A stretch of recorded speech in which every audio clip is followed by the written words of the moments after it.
Hello everybody, this is D-Train with Raised by Sharks, and today I'm going to be giving you a switchaxe tutorial. Now, the switchaxe is another very versatile weapon, similar to the charge blade, but also very unique in its own way. It does transform into two different forms just like the charge blade, although in this case it's an axe and a longsword instead of a shield and sword and an axe. As you'll see in the top left, right underneath your sharpness bar, is a very strange looking meter that's at the moment is full.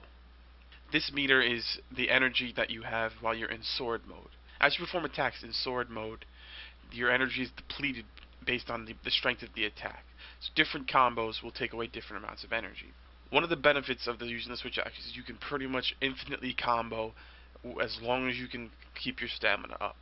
So now as you go along, triangle attacks do not take away any of your stamina. Whereas if you use the circle combo, which can be done infinitely until you run out of stamina, if you switch into a triangle combo, you will immediately start regaining stamina and go straight back into a circle combo.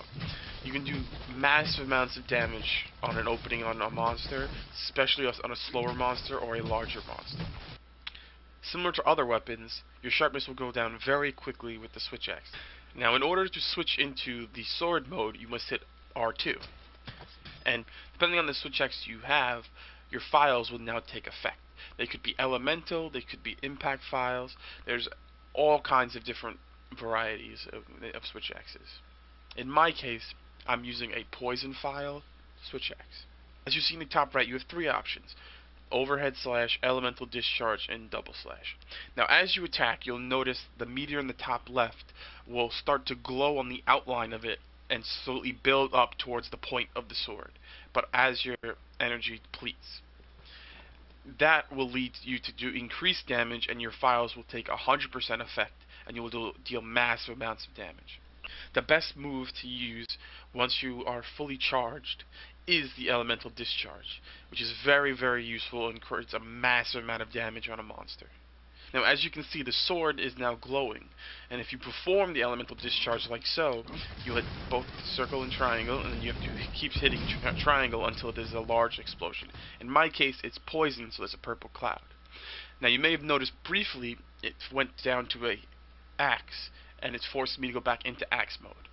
When you run out of energy, you will have to go back into axe mode, and when your energy is low enough, you will have to let it recharge until about 40% on the bar.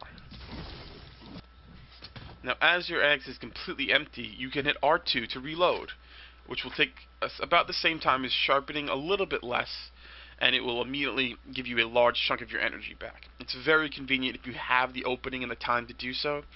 The switchaxe is relatively basic in its combos, but is more complicated in getting the full maximum amount of damage out of it. You need to be able to balance your energy with your charge, because when you are fully charged, you will have a limited time until that actual charge expires, regardless of the energy bar.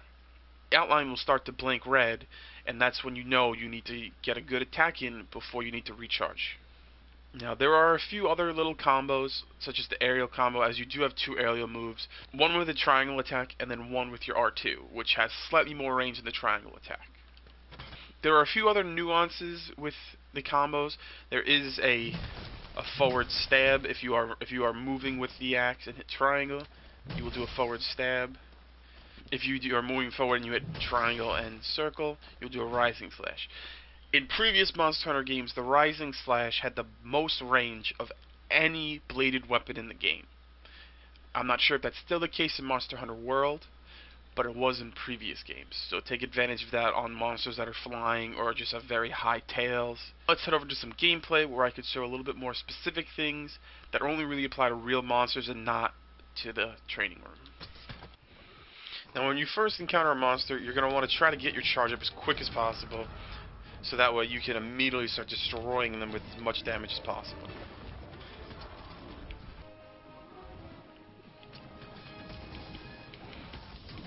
As you can already see, I'm already dealing a lot of damage, and I'm not even fully charged. But once fully charged, you'll see your damage greatly increase. Now, when you have your discharge, you can use it directly on a monster just like that, and you will actually jump onto them usually on their side, on their tail, on the side of their head. But they can roar and knock you off, and in some cases just completely whip you off their body. Using the elemental discharge is very effective at breaking parts, especially on weaker monsters just like Big Pookie. If you ever need to release your discharge quicker, unless you're not pinning him like this, you could always hit back on the left stick and then hit the triangle. Switchaxe is very effective at just completely annihilating a monster like this. If you can keep your combo going and stunning the monster by hitting them over and over in the head or breaking parts constantly, it's a joke how much damage you can do. The most effective way to really build up your charge is the circle combo, just because that big rising swing that I just did is just really strong. That's pretty much the basics of the switchaxe. It's very strong in the right hands. It does tons of damage. It's really easy to use once you figure out the basic charging mechanic and how to manage the bar. You just gotta worry about that sharpness though. If you liked the video, make sure to leave a like and subscribe to Raised by Sharks.